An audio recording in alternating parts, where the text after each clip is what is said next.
Welcome to Pera's Playbook. This is your host, Alex Pera. Let's open up our playbook and see who our guest is. Please enjoy.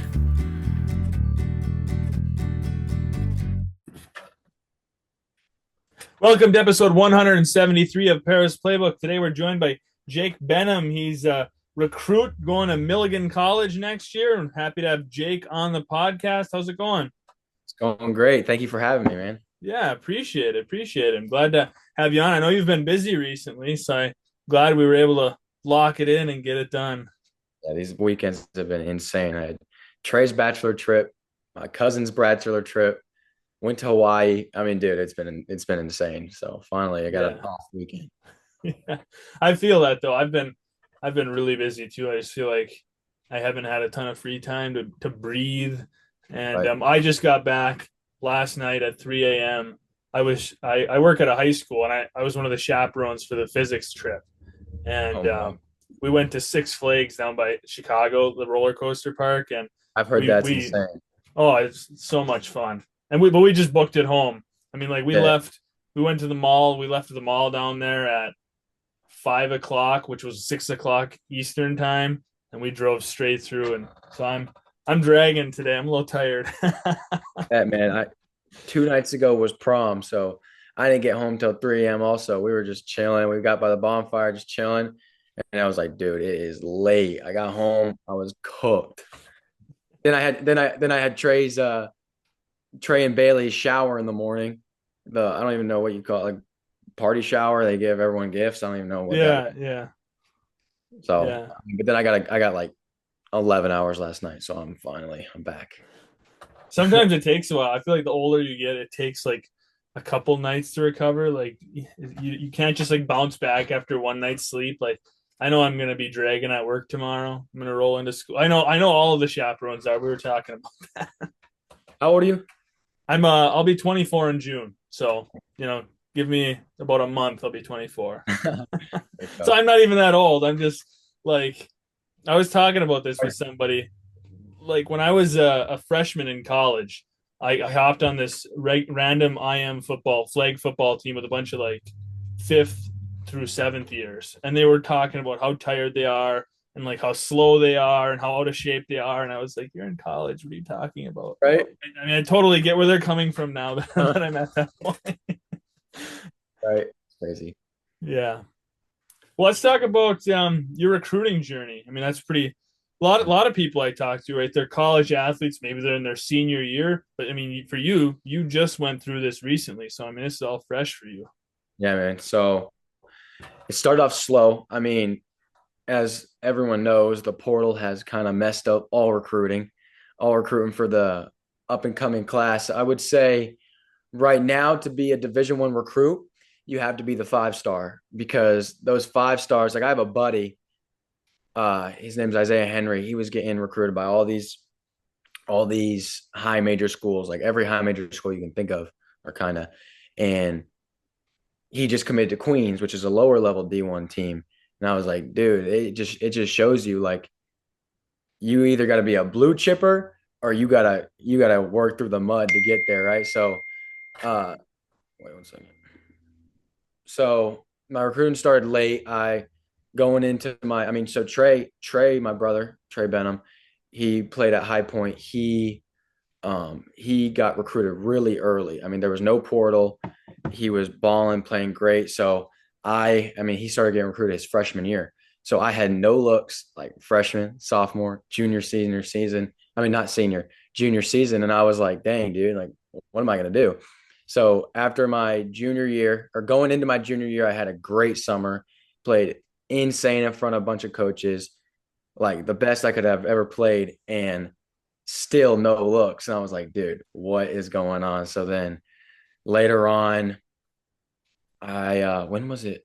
I think it was going into my senior season, the summer going into it. I finally started to get some lower level schools, some D3 schools. I got like I think 3 offers from D3 schools, and it was good. But at the D3 level, they can't give you scholarship. They can give you academic scholarship and stuff. So I was kind of like, I was happy. I was so thankful because it's hard to play college basketball and stuff. But it wasn't until about, I mean, only like when the first one comes in, they all start coming in. So like after I got that like third D3 offer, some other schools started like picking up, and then I went to a Milligan camp. It was a God thing, that whole thing.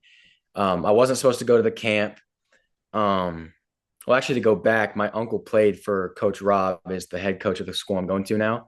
And Yeah. so actually both my uncles played for him. So it was a crazy connection. He invited me to an elite camp, and I was like, dude, I was so tired. I just got back from a beach trip with all my boys, and I was like, dude, I don't want to go to this. And my buddy was like, dude, just come down with me. My grandparents are driving. They'll hook us all up. So we got in the car, went down there. I ended up playing really well. He gave me an offer, and I mean, I felt really good about them. They put their foot down on me and like really just recruited me heavy. A lot of other schools, they'll have their assistant coaches talking to you and stuff like most of the time, and they did the same thing. But Coach Rob, like really, you could tell he was onto it. So I don't know. I just started from there. It started to pick up, and then I ended up getting nine or eight offers, but it was like still lower level. And yeah, I went on a visit up to Milligan, and me and my dad just like we felt good about it. And that's another thing, having good, you know, accountability people around you to give you insight, like people who are really strong in their faith, that like just are really in touch with the spirit, they just have really good discernment. So my dad had really good discernment about it. My mom, my grandparents, they're all like, dude, this could be your spot. So I was like, hey, let's do it. And dude, the campus is awesome. It's a smaller school. There's only about 1,200 students there, but it's like, I kind of like that. I kind of like the small community vibe. So yeah, man. So that was it. And then I committed there. I ended up getting like almost a full ride scholarship. So that was a blessing from the Lord for sure. Yeah, that's awesome. When Yeah. you entered your recruiting journey, did you think like I'm going to be playing NCAA D2 or D1 and like that was kind of your mindset initially? So to start, it was D1 or bust. Like, coming in, coming through I don't know. Ever since I started playing basketball up until about seventh grade, it was D1 or bust.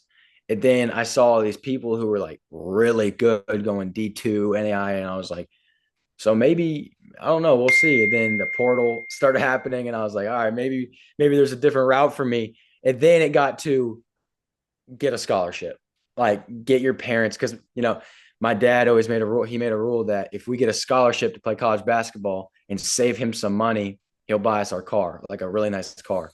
So that was my dream. I was like, all right, get a scholarship, get you a truck.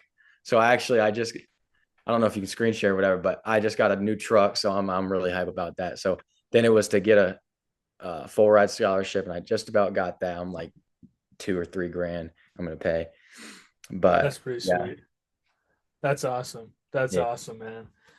And NAIA, I mean, I feel like a lot of people don't know much about it because it doesn't get sure. much media attention. It's hard to find the games to like watch them. It's not like you're going to flip on ESPN on a Saturday and have an NAIA game, Right. but it's really good athletics. I mean, top to bottom, there's programs. They play a lot of exhibition games with NCAA schools, D3 through D1, and there's quite a few NAIA schools that win. I mean, Yeah, they beat the even D1 programs. right. So I went to one game last year. It was Milligan versus Western Carolina D1. And I was like, they're probably gonna get killed. I mean, it's all good. It was kind of like it was another recruiting visit. So I went up there, and they were beating them the whole game up until like 5 minutes left, and they lost the lead, ended up losing by like 8 off free throws. But I mean, yeah, they can compete, man. They can compete with anyone. Yeah. No, it's kind of a shame that it's underlooked, that people don't know it. It's kind of like D3 too. I feel like D3 gets a bad rap. People are like, you don't get a scholarship, it's crap.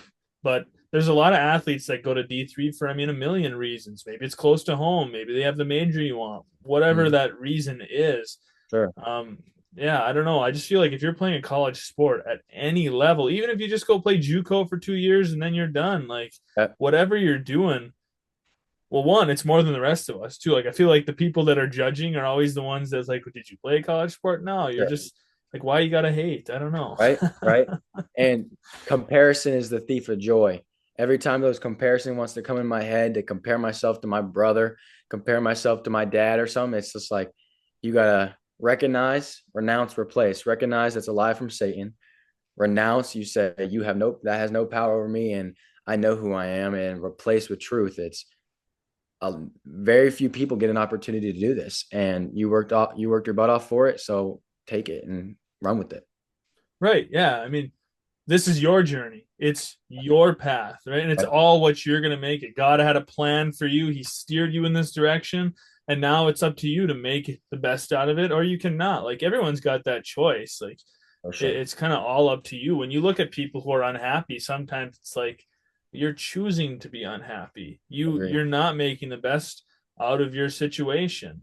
I mean, obviously there's other factors sometimes, but I know, people who are unhappy and it's like, man, if you just had a little different outlook, things would be so much different. Perspective is everything, man. Yeah, Like totally. why like there's people like us, we're living in these great, amazing houses, we're sleeping on a bed every night, and it's like we're still some people are still unhappy, and it's like you got to compare. Sometimes, I mean, sometimes comparing can help. Like compare yourself to the people overseas who are like, they don't have a home, they don't have a bed, they're Hmm. scrapping every day for food. It's just like it's sad, and it's also a good outlook to be like thankful. Like God has given us so much. It's like change your perspective. If you change your perspective, you can have so much more freedom. Yeah, yeah, I feel that you see stories of people who have some life-changing illness or injury, something that really derails and like something that they've got to overcome. And I think like, okay, are my worries today really that bad? Like that Right. person's worrying, are they going to wake up tomorrow and see their family because they were diagnosed with Mm. stage 4 whatever cancer? I mean, like, Right. and here I am crabby because the snowplow dumped a load of snow at the end of my driveway. Like, I mean, I'm getting all That's bent out of shape over it. That's a good problem to have, though, man. I wish we had some snow here. Oh, snow. I We feel like got you'd nothing. change your mind if you lived in That's snow like your entire life. that's what my mom said. My mom lived in she grew up in Connecticut, Torrington, so she had snow 24/7. She said she loved it, but it got old for sure. Yeah, I would love it if it was like December and January because you need snow for Christmas and New Year's. Right? But then like that's it. Like I You don't mean, even get that. You don't get nothing. I know. I can't imagine that. Like I can't imagine. I've actually we had one Christmas, might have been last Christmas. We had a super like minimal winter, and there might not have been snow at Christmas, and it was like, wow, this is crazy. Like I've never experienced a non-white Christmas. I experienced one white Christmas. I think I was like 7 years old, and it was the most magical thing I ever experienced in my life, man. Oh, it was life changing. I remember waking up. I just felt like I was in Home Alone. Oh, it was the best thing ever. Yeah, and here all the people that they get crabby about shoveling their driveways last year, they were so excited. They're like, "Oh, there's no snow. There's no Right? snow," and people like you have never seen snow. I mean, Yeah. it's totally it goes back to that perspective, right? Like if you like I know that we get a lot of tourists up here because up in Michigan, people want to go hiking and whatever. We got Lake Superior, all this stuff. And for like me, looking at the forest, it's kind of boring. There's trees everywhere. But like I see people come from the city and they're just blown away by the Right? forest. I'm just like I see trees every day, but for them, the only trees they see are in Central Park or whatever. Like Right? it's it's really yeah, for sure. Do you have a favorite basketball player, a hooper that you like their game or the way they hold themselves? That's a good question. Honestly, if we're talking about the NBA, no. Like everyone in the NBA, they just seem to like their attitude, like the way Luca plays, I love it. But his attitude, it gets me so mad, I can't even like watch it. But then, so if I had to pick just all time favorite player, call me crazy, Jack Golke. Oh, Oakland, baby. Heck He had those yeah. 10 threes against Kentucky. Oh my gosh, that made me almost get emotional. Yeah. Now he's hooping it up in the G League. Sweet. Right? That's He, cool. you hear that speech he gave, or he was like, I know I'm not going to the NBA. He's like, that's fine. He goes, I know I can compete with any one of them any given night. And then he signed a two-way like five Yeah. months later. Heck yeah. No, yeah, Jack Golke's awesome. He I don't know if he's still gonna be there next year, but he plays for the Wisconsin Herd, the Bucks farm Yeah. team, and they're in Oshkosh, Wisconsin, which is like 4 hours from me. And if he's still there next year, I want to go see one of their games. I think that'd be so much fun. Yeah. That guy's Also, crazy. JJ Redick, sniper, certified. Yeah. He's a Yeah. bucket. Fellow Duke. I'm a Duke fan. Die hard. Oh, yeah. Yeah. Yeah. Dude, we got robbed this year. I had Duke for like we had like a pool at work and like everybody got four teams. I had Duke, so Oh my yeah. gosh, man. Like, first of all, we choked. We choked by ourselves, but then the refs didn't help. Like, how do you call that foul on Cooper, bro? He's trying to get around him, and he just has his hands up, and they call over Yeah. the back. It doesn't make any sense to me. No, it was that guy had him hooked. He He did have only him. it was Yeah. crazy. It was wild. It was I have a bunch, wild. a bunch of my friends are Duke fans. They were, oh my gosh, that was not a good day. That was not a good night. Well, luckily you guys got the Boozer Boys coming into town, and it's a pretty sweet looking recruiting class. For sure. What's it called when they started chanting one more year to Cooper. Cooper goes, run it back. And I was like, dude, he's coming back. And he just dumped us. But all right. I mean, I don't blame. Yeah, no, he's gonna go take that bag and he's gonna run with it. But it would be sweet if he came back. Right. Who's your favorite player? My favorite player. See, I feel the same way about you as NBA, but I really like Jonathan Isaac because Mm, he's not afraid to share his faith. He was like one of the first players. I mean, there's a lot of guys that share their faith now across professional athletics, but he's got the shoes that have the Bible verses on them. I can't remember what they're called, what brand makes them. But I think those are. I mean, that's awesome, right? A lot of people put a cause on their shoes. Some guys have something that it's really not like I like when the NFL does the my cause my cleats and they got like charities and stuff on their shoes. I mean, I think that's pretty cool. So like mm. to play every night with a Bible verse that means a lot to you on your shoes instead of like this isn't a Nike logo. Like I'm advertising for Nike. You're advertising for the Lord for everyone to see, Yeah. which I think is sweet. Wait, so you're saying it's not like Nike, Adidas, or any of that? It's its own. No, it's like a different. Um, Here, let me look. Let me see. He's got it posted all over his Instagram, but yeah, it's not like some one of the Brands. Yeah, that's crazy. main brands. Let's see. Okay, what are these It's good called? too. Unitas, Faith Forward Footwear and Apparel. What a beast.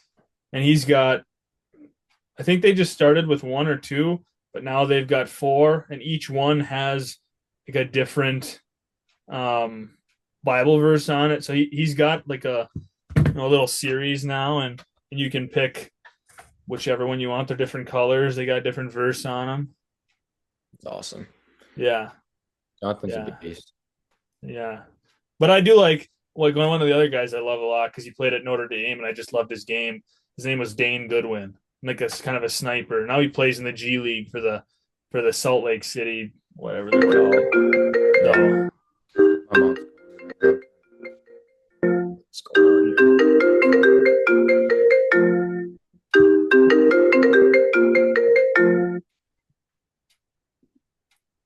Okay, now I'm just, what is happening? How do I make it bigger? It just like shrunk the whole screen. Okay, here we go. What were you saying? I'm sorry. I was I was saying that I kind of agree with you. One of my favorite hoopers, he went to Notre Dame, so I watched him for years Yeah. growing up, and he's a kind of a sniper. His name is Dane Goodwin, and he That's plays not in the G League. that's not the dude that did the fro, is it? I mean, not the fro, the mohawk from Notre No, Dame. no, he doesn't have a mohawk. He's just kind of got some like spiky hair, but he's a shooter. Like if you look up Dane Goodwin G League highlights, there's like I don't know, an 8-minute video of just him nailing threes in the G League. and it's I got to look him awesome. up real quick because I'm pretty sure that's one of me and Trey's favorite players too. Good win.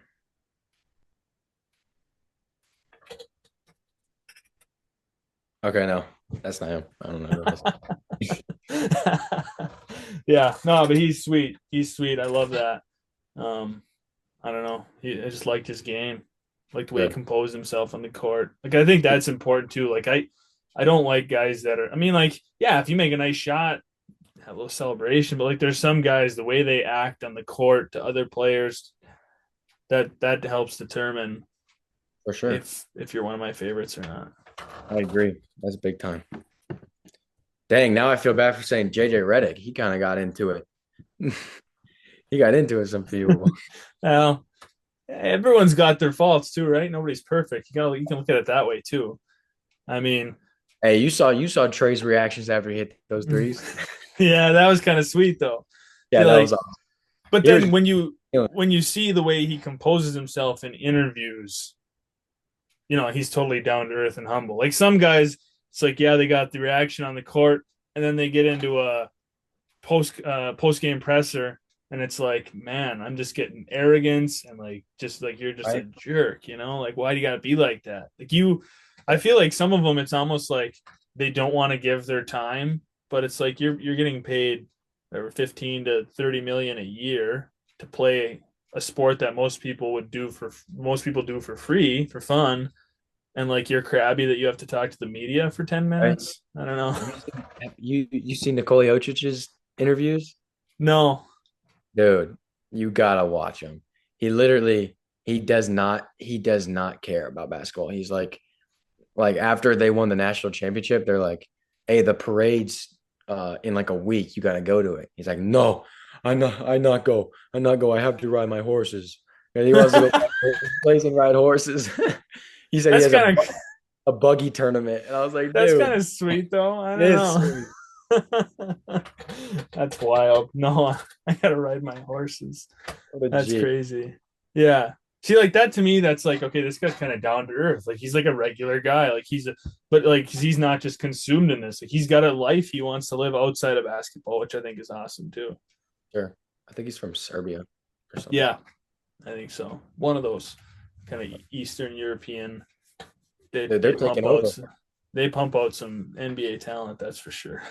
They're taking over right now. Every year you got to look at like the draft. There's always a couple of European guys that are going to get taken in the first round For sure. because I mean those guys are crazy.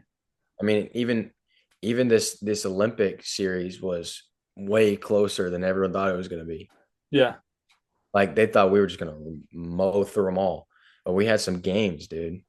yeah. No, these guys are hoopers, and I feel like for some of them, like it means a lot more if you're just playing in the pro circuit over in Serbia when you're playing for the Serbian national team than maybe it does if you play in the NBA.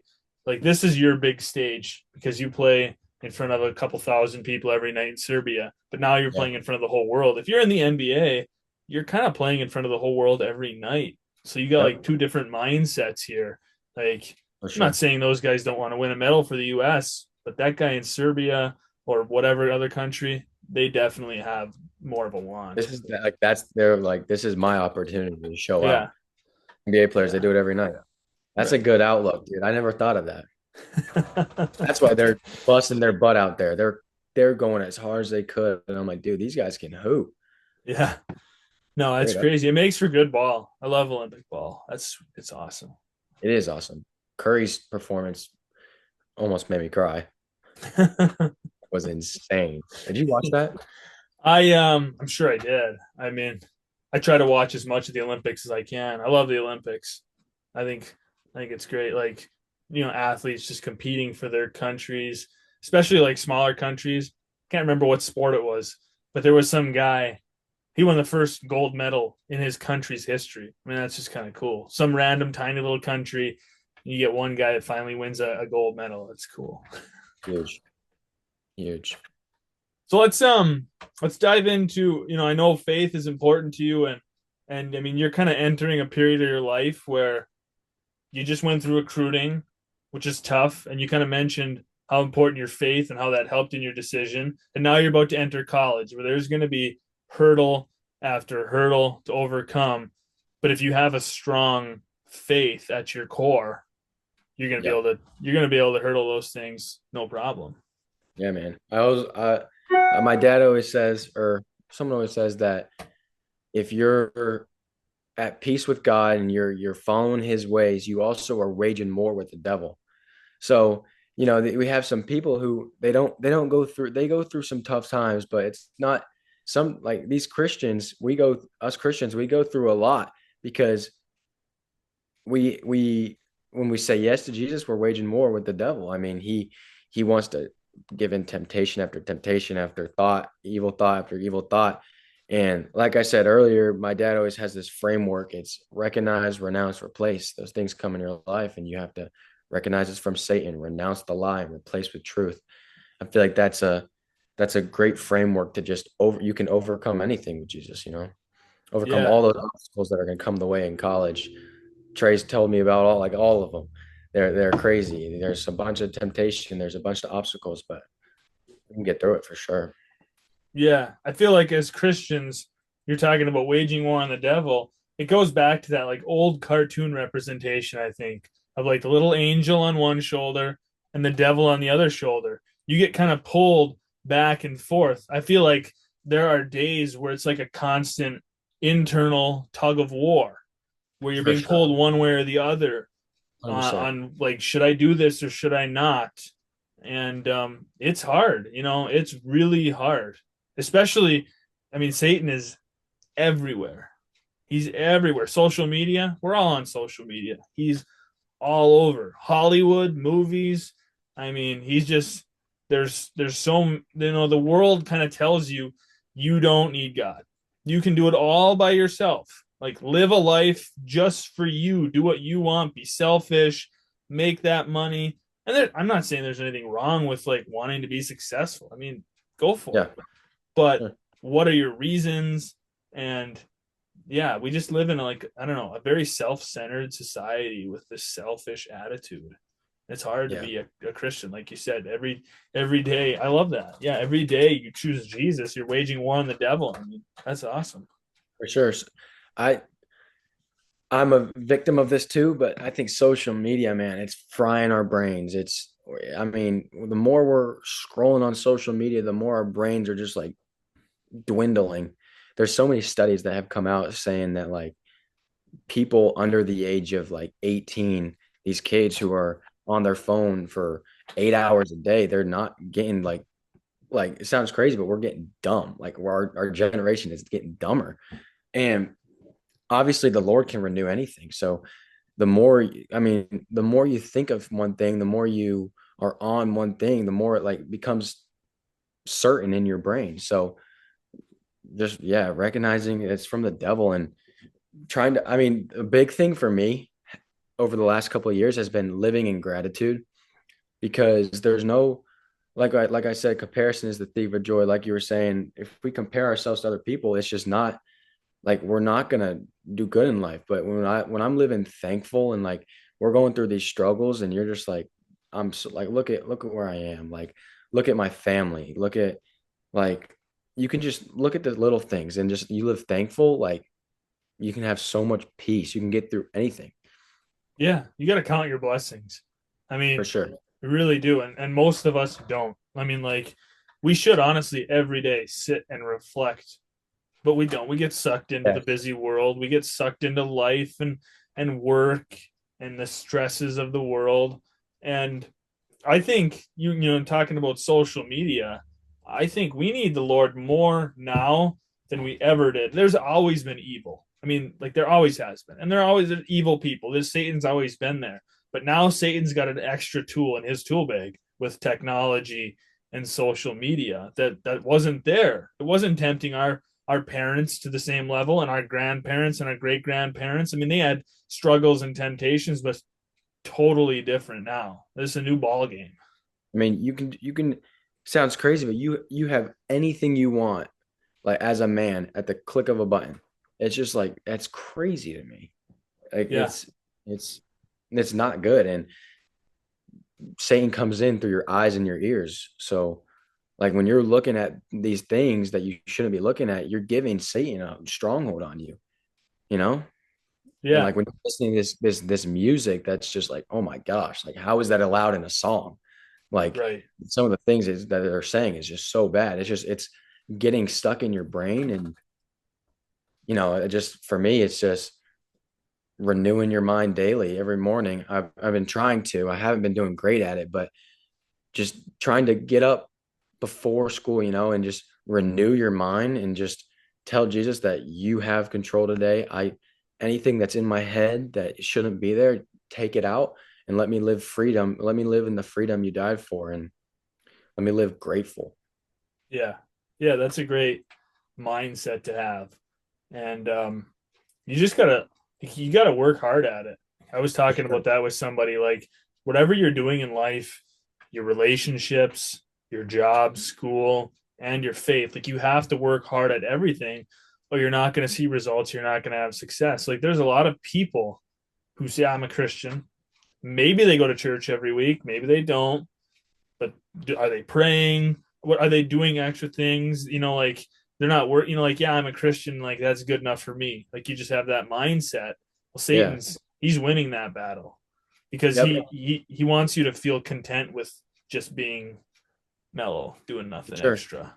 Yeah. And you think being like when people say like I'm a Christian, you realize Christianity isn't like it's a religion, but it's not like it's a relationship. You got to have if me and my mom were having a relationship every time she would talk to me, I'd just be like, okay, cool, got you, and leave. I wouldn't ask her any questions. I wouldn't dive into her world.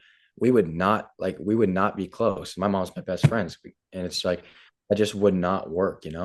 So the more we spend time with him, he's gonna be. I mean, Jesus already comes after us every day. He always tugs on our heart, like just the little things. And the more we respond to him, the more we are in his word, the more we react to what he's saying to us. It's a two-way street, and you both have they're he's coming at us, we got to go at him, or it's just going to be like just never going to get to the point of where we feel convicted of our sins, where a lot of people who say they're Christians, they don't feel like, they don't have that like tug on their heart when they do something bad. It's like, oh, you'll forgive me. It's like, no, dude, you're slapping him in his face. You're spitting in his face every time you take his grace for granted.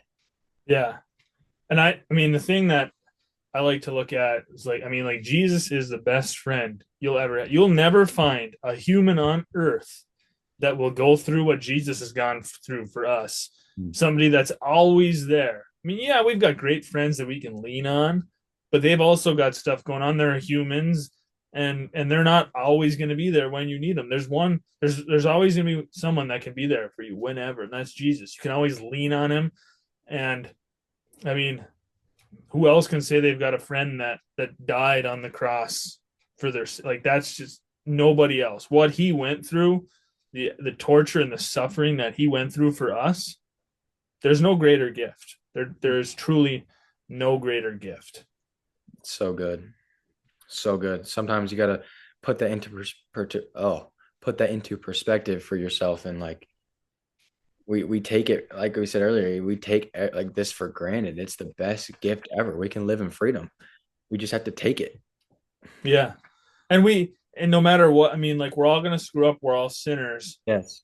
He'll always take us back. He'll always forgive us. I mean, when he was dying on the cross, he said, forgive them, Lord. They know not what they do. The people who were killing them, he said, forgive them, Lord. That's just powerful. It gives you chills. If it doesn't give you chills, I don't know. Like, Right. The passion of the Christ. He I don't remember what he said, but he had just fallen on the floor. He's getting beat, and his mom walked up to him, and he was like, believe me, mother, I make all things new. And he's like gushing blood. And I literally was like, oh my gosh, straight chills. I'm like, oh wow.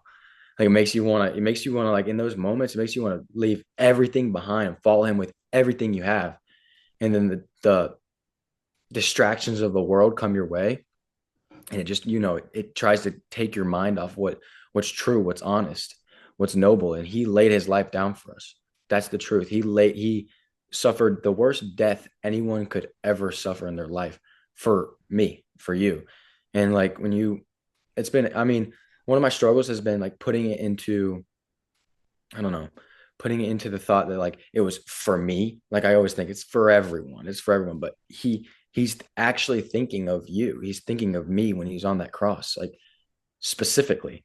Like, I know he had to think of a lot of people, but he like actually thought of everyone on that cross. Like it's crazy. It is. And I just watched The Passion for the first time recently. I'd never seen it. Really? And it's a powerful movie. Mel Gibson is very well done. Jim Caviezel did an amazing job, and that guy went through a lot in making that movie. But it's a That tremendous, like the end product. I It agree. can move you.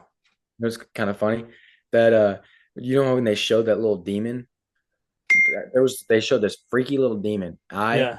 had nightmares for so long. I don't know why my parents let me watch that junk. Oh my gosh, I could not sleep. It was like I don't even remember what happened. I think it showed Jesus and it showed Jesus look over and the little demon like poked his head out. He was like bald. Yeah. I like Yeah. what? That company. Yeah. Oh, yeah. No, it's a good movie. It's worth a watch. Like for anyone who hasn't seen it, because I think they do about as good of a job as you can in a film of showing the true suffering that he went through. I Yes. mean, a lot of cartoon adaptations you see as a kid, right? Like Jesus carrying the cross. He's got maybe a little blood on his head from the crown of thorns, and he's completely fine. Most crosses in churches, where Jesus is on the cross, he's clean. There's no blood. Right. Um, but when you watch that movie and you see, okay, the scourging, that alone would kill a lot of people and they would just give up right then and there. And now he's got to carry this cross being beat the entire way. Yep. It's mind Insane. blowing. My dad has watched a bunch of these like documentaries on what he actually went through.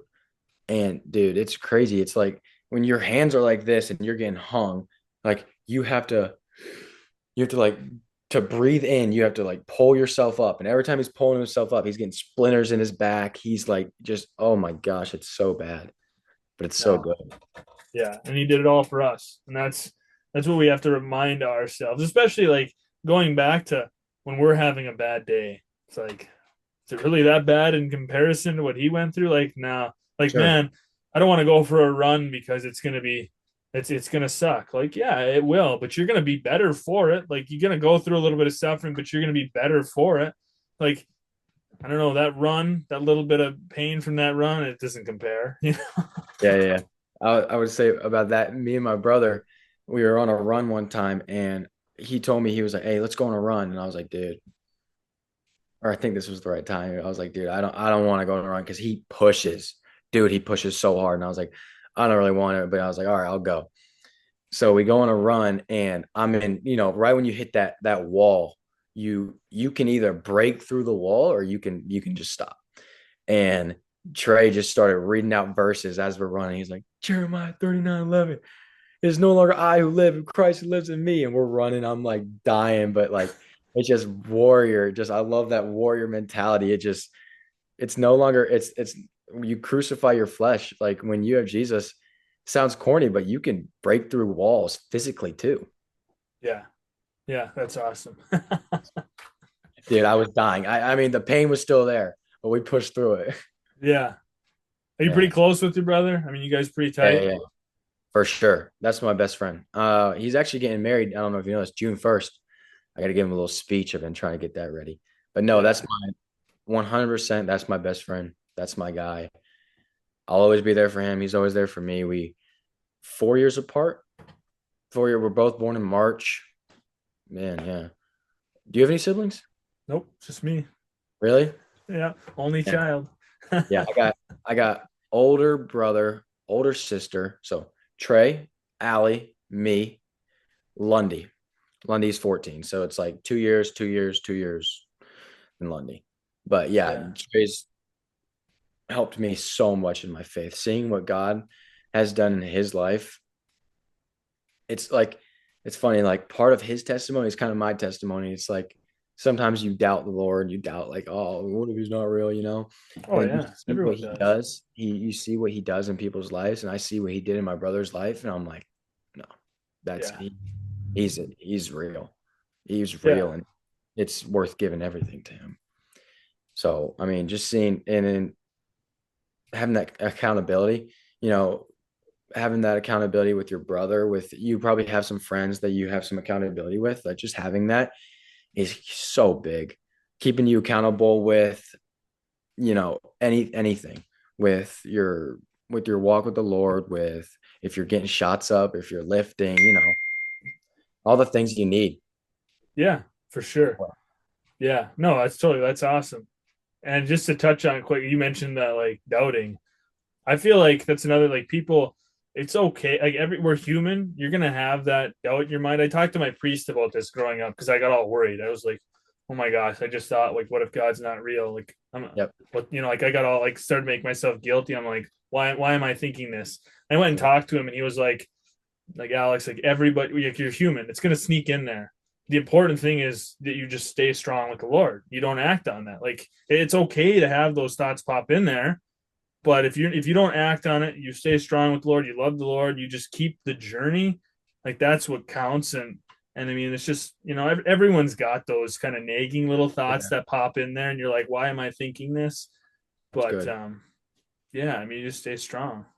That's good. Yeah, I mean, it's easy to stay true to the Lord when you're 100% sure when you're on a high, but when you're low and you're doubting him, it's harder to get up in the morning. It's harder to actually stay in the word. But when you stay consistent, I'm thinking he's smiling down at us. Yeah, yeah. Sometimes I think our journey with the Lord, it's kind of like having like this super heavy door that you're trying to hold open. Sometimes you're going to slip and that door is going to close a little bit, but you just got to get that strength to push that door back open. Mm, It's going to try to close on you. The devil, he's going to get it. He's going to try to push you on that other side, but you get the Lord to help you. You can push the devil out. No that's problem. awesome, man. That's Yeah. awesome. Yeah. Yeah. Troy's my boy, my best friend. That'd be awesome to watch his March Madness journey there as a brother, get to watch him experience that. Out that, dude. He even told me to tell you this. We were I think we had just walked into March. Trey's playing March Madness was Trey's biggest dream. Like both of our biggest dream by far, no doubt. Watched it every year. So he got there, and it's low key emotional for us. It's like, wow, he did it. Like it's such an emotional thing. And then he gets in, and he shoots his first one, and it rims in, and we're just losing it. We're losing our mind. And then he hit his last three, and I'm not kidding. I don't think I've ever been so hype in my whole life. Like I look over, and he's doing the mean mug. He's like mean mugging in the crowd, and I'm like, let's go. I'm like tearing up. I'm like, come on. Like it's just that March Madness run. I mean, it wasn't even a run, man, but like it felt But like it. it felt like a run in the tournament because they battled through that tournament just to get there. Yeah, yeah. The Big South tournament. Yeah, Yeah, yeah, yeah. They did you watch that last game, the championship? I did. I was stressed. Oh my gosh, dude. I was peeing my pants. When I looked up and I saw we were down by what is it, 20? I think they're down by 20. And then Trey and I think okay, it was Trey, Lay, um, that Bobby got three Pettiford, the Bobby, whole bench, the whole the bench whole came in. bench, Just insane. Terry, Simon, five of them boys came in and just let loose. Oh man, I was fired up. I was That losing my mind. that was crazy. That was an insane game. That was nuts. After that game, I remember I was just on my phone and I saw ESPN post the mean mug and I was like ran up to Trey and I was like, dude. He's like, what? No way. From there on, it just like low key caught fire. Yeah, that's awesome. That's one of the I think the best things about March Madness is you get all these stories. You get like some like guys that didn't get a spotlight because they played in a small conference and like now they're getting a little bit and like I think that's awesome. Like there's a lot of things about social media that are bad, there's also a lot of good things. I mean, you can find the Lord on social media. There's some great Instagram pages, and then sports. Like, I mean, it's awesome that you can just access. Like, I can't be watching the game right now, but I got 30 seconds to check my phone. Okay, this is what the score is. Here's a highlight. Like, that's all cool. So there's definitely some good stuff about social media. Like, it's not all bad, and that's one of them. I think like March Madness, you like scroll through CBS and they got this awesome backstory about a player and how they got here, and or a Yep. coach and all this stuff, or like your brother, and he got some awesome, his kind of story spread, and I mean it's just great. Yeah, and the thing I like about March Madness is it's usually that guy that is not usually that guy. Right. So so it's crazy because usually Trey's that guy. Like on the teams he's on, he's that guy and he's balling. Because last year, I think God was testing him and he had Chase Johnson to come ahead of him, best friends, but Chase had the starting spot. Then at the beginning of the year, Trey said he wasn't even supposed to play. Like they had some guys there that just like were like playing really well, and it just like he didn't get down. Like every time he talked to me, he's like, dude, God's got a plan. Like it's gonna be okay. Like if I don't play, okay. I mean that's cool. Like my identity is not found in this game. I'm like, dude, that's so inspiring. And then March Madness comes around. He's starting to play some more. He's starting to ball, and then he goes fed and does the mean mug, and it goes viral. It's like that's God. That's God saying, just smiling at him, saying, "Thank you for saying faithful to me, so that I can just give you a little sprinkle a little something there and show everyone how good I am." I love that. No, I love that because there's so many people that would have quit. They would have just quit. Sure, Yeah. 100%. Right. I mean, God rewards you when you stay strong. He rewards you. I mean, if I look at my own life, there's so many times where I got worried. I doubted, am I going to get this job? Am I going to get this internship or whatever? And I did, and it was all God because the path is not always clean. There's always some mud thrown in there. The road's a little bumpy, but when you come out and you look back, and it's like, why did I ever do? Like, why did I doubt? Like, I didn't need to. You don't need to. For Because if sure. you trust God's plan, whatever it is, it might take you around this detour and you don't understand why. But, your life is a puzzle. We can only see this like one little tiny piece. God's got the whole thing mapped out already, and we're putting the pieces together. But, I mean, we don't need to see the whole thing right now. We just got to trust that Sure. he's got the right puzzle for us. That's huge. That's a good perspective. Yeah, awesome. Well, Jake, I appreciate you hopping on the pod, sharing your journey and some of your testimony and your Sure. brothers. And he's got to come on next. We got to get him on here. Let's do it. Yeah, I'll put a word for you for sure. I I appreciate appreciate that. that. Yeah. Thanks for listening. Please stay tuned for more episodes soon.